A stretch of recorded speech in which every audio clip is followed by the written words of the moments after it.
Lala nyumai edwe ke enum odehi yokpe mu Lala mitri eyito ewie mo papai ni manche Lala wie mo ne milile tamu ni malo ni hesa ni macho ohe fel egbome abi fe oda wie mo heche wole nyumo ejobu kemi yanano au buhi wale chemanche miamo ke oklante ye ogboji onu nyam fa ke agboji ke ayekunim ke fa anokwale ejalehi oye wale aha oyekunim guchi oga mi bi anaba amegbulo manche hinyelo atria imagine plane ye onaji ana o manche sengle ni mo manche senni ni mashishi kenyana olumo yeli chile jale sane yeli chini osumo jale sane yeli ni onyo efonfe mo luhi woni nyumo onumole eha oyu ogbon kemishe fi ona ni me manche me fele otade amni eyu ogbon ke krobo ke anu atre ke kashi anga ba sankui atra akeshejia omi yeshuowu moji amni mancheme abi yefutu oye hie na no bi ate manyele ewula ke ofi shika ke damu onine drono ao biyo botwe jemohe ohie akpabodienche o malbi ke ucheweleno ni manchele hie akon oifono akeni leji onu chole kotomole tiro bi ke manle mancheme hile tete keni aba koni ameketa ohiegbe manchebi yole ewula kinkan ye opiale etadele akeshika pa elomi ewula ke atade ni aye ngabi ke amesu shrotwe awomi ni apulale ke ya hamanchele esebi enanime oblayo krokumenye ese amekenyamo ke miflimo bete yo manchewele obi hinle abaye oble machemele ase owo amelume eshipon le nufe maha akai onunyangbe ile ino ife wiwole jenyu wa bi ife aji oyida ya tinana hallelujah. Lala numai edwe ke ipa numo ke woye tani moju wobu bahi ke wohi wale oyili ke bu alokron ye fimomu wohi wale keji shipon hi chombushi keji gojin famu yagbe inshoten tete pole oshengbe keji inshole hun ni efe hama keji gojin tete hoso ye inshogrimo na pole oshengbe fa koye ni ni jinle ha ni mo manle mi sho ha wen flow nyole shihile kronkron le mi sho mo ye imanle mi nuko ha manle afite ma ya bu alele bi manpa maji le fi ohu anche yele le hoso numo wo egbe ishipon le sire Yehowa saya chele ewoye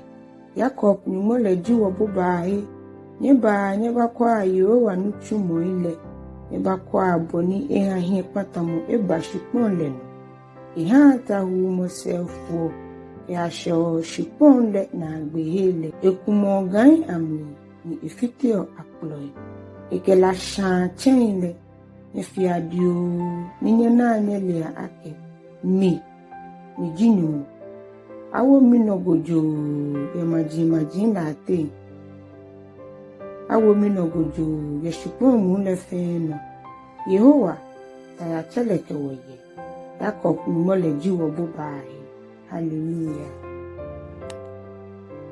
Lala numai edwe kepao no yeli niko fife nyemajin fe twem ne twanyede Nyekenyamu Lala abo shewa ahanyuwo. Eja ke Yehowa oni yo nwen flo le ihe yegbeye. Manche kule jile eshikpon le no fe. Eba mambi ashi ewo washishi. Ni ihawo ye majin ano. Enwa wagbefon shikpon le ihawo. Yakob oni nyumo sumole shanile. Nyumo ete enwe ke oshebo. Yehowa ke tetremante dijemo ete enwe. Nyela ijiemo Lala enye hanyu. Nyela ijiemo Lala iko. Nyela ijiemo Lala enye hawo manche. Nyela ijiemo Lala iko. Ija ke nyumoji manche yeshikpo mule feno. Nyejia eyike Lala. Nyumo yo majin fe ano manche. Nyumota manche sen kron leno. Majin le amni lumoele ebua amehina keba. Ni ameba chomo Abraham nyumole wibi. Eja ke shikpon le no tahu ni bile na anyumo noni. Awo enogujo. Hallelujah. Lala nyumai edwe kekpaani nyumoma jione. Yehowa jiagbo yesa ijie mokule ewo nyumole manle ye egon kron leno. Egon kron zion shima ye fel. Shipon mule fe juihe noni.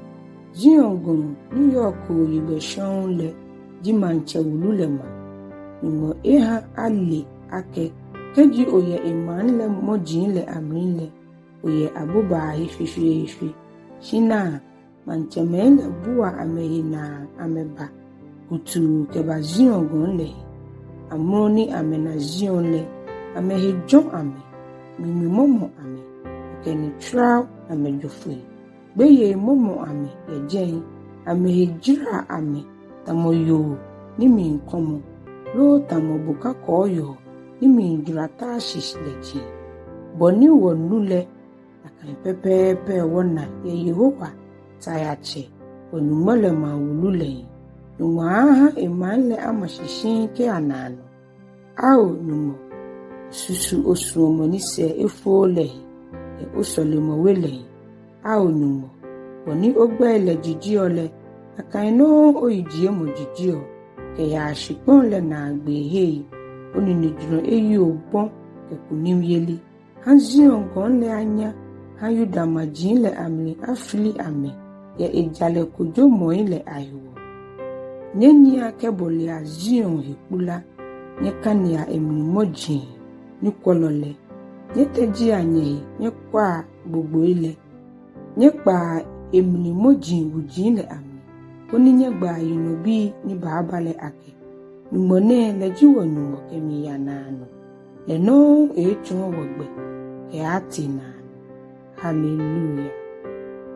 Lala numai edwe kenehu. Hie ni akifoni na monole. Pashiafe mo. Nyebwa enetwe yemenfe. Njengbe menfe.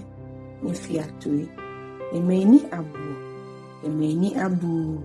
Ni acheme. Ye onyanfo ife. Ni lewe mo ba ajemi dan. Ni twin susu mole. Ni ashishimoni. Mafe tue maha abebu anwemo. Ni mikesanku achon mi jenu le shishi. Mini hewa mashebeye. Ye hao mobi amni. Benemi shishi ni elo eke ameni fonji ani ebolimi. Ni ke ameni fon ameni namono. Ni amesha ake ameyeshika babao. Ekashifan ake. Mukomoko nye le dienche ehi nomu ewo.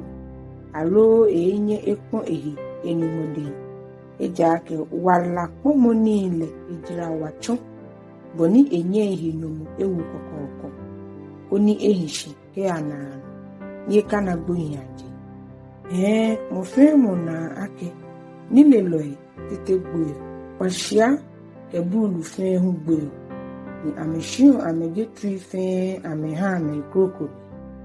Ameyinfele amegbono buileji ameshian kemi ya nano. Jenji ameshinehei kemi ya ino ife. Jebele ameche shipojin krokome ake amenompen. Bomo adisa ekan enunyamli ebaagbo amokolo no. Menike amehie fon amegenche amehiwaleno. Nino ni ameyosa amehiele oni amenagbe yone. Bunya jin kashiha ame amoto. Bele baachon amekulalo. Ame akule keshiyoya ke ate igbenyogumni. Ni amegomunchele akoto. Bunya jin aachon ame. Shimile nwa omi susuma keje bunya jin hiwalede. Ejaki ehemi etu. Ka she mokoni echoni ache ni ewele anunya efa baba o legbeye. Eja keke egbole enwo noko keyan. Enina mole eko enye ese keyan. Eyemni ake beni eyo walamnile ebuo ehi ake eyito kemishe. Imehu jio ehi ake eyedugba mone. Shinkele yete echemele ango yegboyaje. Meni enanla okokodonle. Wamade sanye ehi enunyamshi le yemle son. Etamokolo nihi ekmata pepepe. Hallelujah.